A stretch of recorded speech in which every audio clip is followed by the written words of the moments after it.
hari ini kita akan membahas tentang kuliah metode perbaikan tanah yang ada di jurusan Teknik Sipil. Nah, kalau kita belajar tentang metode perbaikan tanah itu, isinya tentang apa aja sih? Mari kita lihat PowerPoint-nya supaya lebih jelas. Oke, kita sekarang ke sini ya.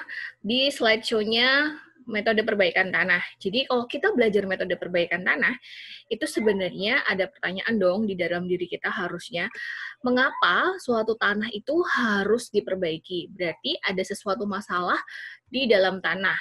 Jadi kalau kita belajar metode perbaikan tanah, berarti intinya adalah pertanyaannya, mengapa harus melakukan suatu perbaikan tanah berarti?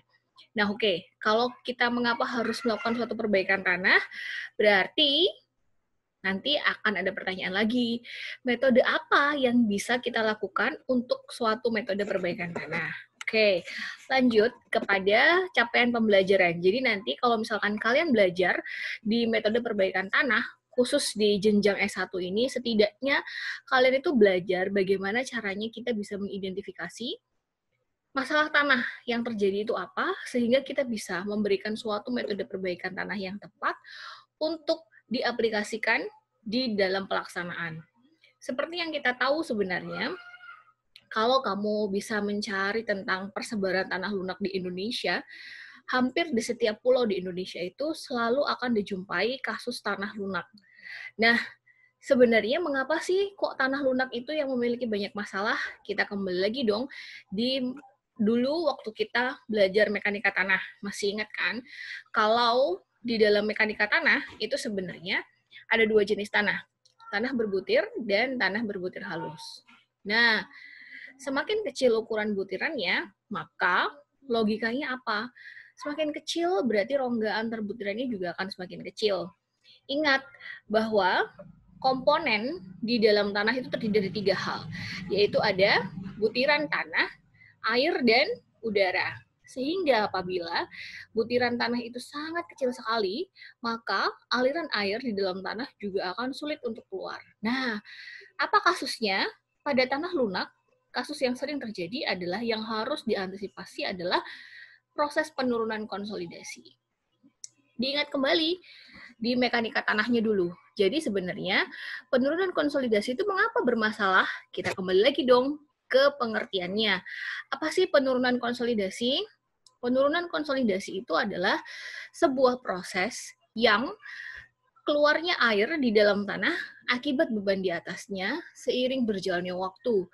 Pada penurunan konsolidasi, ada 2 hal yang harus diantisipasi, yaitu terhadap berapa sih besarnya penurunan yang terjadi akibat beban, dan beban yang diperhitungkan itu adalah beban akibat dari dirinya sendiri, lapisan tanahnya, dan berat dari beban di atasnya. Yang harus ditinjau lagi dari penurunan konsolidasi selain besarnya berapa adalah berapa sih lama waktu yang harus kita butuhkan untuk mencapai setidaknya penurunan konsolidasi itu akan terselesaikan menuju 100%, begitu. Nah, ini adalah beberapa pustaka yang bisa kalian pakai nanti. Kemudian selanjutnya, nah, berarti kita harus tahu dong apa yang bermasalah di dalam tanah, begitu. Sehingga bagaimana kita bisa mengetahui masalah yang ada di dalam tanah, kita kembali ke menganalisis sifat fisik dan sifat teknis di dalam tanah. Oleh karena itu, ada beberapa sebutan tanah bermasalah atau difficult soil. Tadi yang seperti saya jelaskan bahwa kalau misalkan tanah lunak, terutama pada tanah lempung, kemudian ada tanah ekspansif nanti, bahasa kerennya kalau ada orang awam mengatakan tanah gerak, mungkin yang dimaksud adalah tanah ekspansif. Jadi tanah ekspansif itu adalah tanah lempung, tapi dia memiliki kemampuan untuk merubah bentuk dengan cepat jika perubahan air itu terjadi. Jadi dia akan cepat nyerap, dia juga akan cepat keluar airnya. Dan itu akan berbahaya kalau kita tidak bisa menjaga supaya perubahannya tidak terlalu besar. Pada tanah gambut misalkan. Tanah gambut, kalau ada yang melihat video saya di perkuliahan mekanika tanah, itu sebenarnya begini. Tanah gambut adalah tanah yang dia berasal dari pelapukan daun, batang, ranting dari pohon yang jatuh dia masuk ya, kemudian terakumulasi kena air hujan, kena cuaca selama bertahun-tahun, kemudian dia akan mengendap menjadi sebuah lapisan tanah. Yang paling utama dari tanah gambut itu adalah tanah gambut tidak memiliki butiran. Jadi tanah gambut hanya terdiri dari serat dan air saja. Bisa dibayangkan nanti apabila ada suatu konstruksi dibangun di atas tanah gambut, berarti kita tugasnya ada banyak. Bagaimana supaya memampatnya itu tidak terlalu drastis cepatnya, tapi kita menjaga penurunan itu tetap secara bersamaan. Kemudian tanah rentan likuifaksi. Nah, tanah rentan likuifaksi ini artinya bisa dilihat di mata kuliah di pondasi dinamis. Apa arti likuifaksi? Jadi sebenarnya kalau ada gempa terjadi nanti, berarti kan ada arah gaya tegangan horizontal yang bekerja di dalam tanah.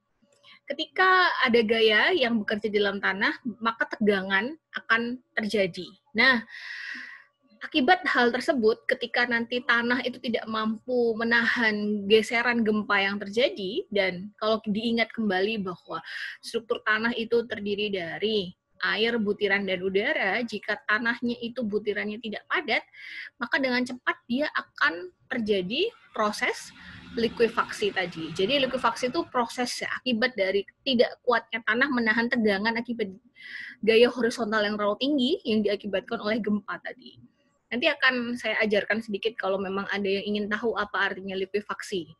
Kemudian kalau tanah runtuh memang dia dari sifatnya adalah collapsible soil. Ini saya ambil dari Teknindo Geosistem Unggul. Di situ sudah ada persebaran tanah lempung lunak di Indonesia. Tapi nanti akan saya berikan kembali, ada peta di beberapa pulau di Indonesia, di hampir seluruh pulau Indonesia itu ada yang namanya lempung lunak. Sehingga bagaimana kita bisa mengantisipasi yang namanya suatu pembangunan di atas tanah lunak. Mengapa kok kita harus mengantisipasi? Nah, ini adalah beberapa masalah yang mungkin terjadi di dalam kita membangun di atas konstruksi tanah yang lunak. Satu, karena memang tanahnya lunak, berarti dia pasti akan memiliki daya dukung yang rendah. Kemudian yang kedua, yang sudah saya bilang bahwa ada proses penurunan konsolidasi terhadap besar dan lamanya, berarti kemungkinan proses konsolidasi yang terjadi adalah besar dan lama. Kemudian selain itu, ketika kita membangun konstruksi di atas tanah lunak, maka kita harus memperhatikan lokasi di sekitarnya, supaya tidak mengganggu bangunan sekitarnya. Otomatis kalau dia akan turun seperti ini, maka dia akan mendesak tanah di kiri dan kanannya, dan ini juga akan mengganggu konstruksi di samping kiri kanannya. Oke, jadi begitu ya, setidaknya. Nah, ini adalah contoh-contoh yang terjadi apabila kita membangun suatu konstruksi di atas tanah lunak yang tidak kita perhatikan metode perbaikan tanahnya. Kalau kita kembali lagi ke SNI 8460/2017 tentang peraturan geoteknik, jadi di setiap jenis tanah itu sudah dituliskan jenis perbaikan tanah apa yang bisa digunakan. Nah, untuk belajar lebih lanjut lagi, nanti akan kita bahas di setiap pertemuannya. Sampai di sini dulu untuk pembahasan openingnya. Jadi, sampai jumpa di slide selanjutnya. Terima kasih.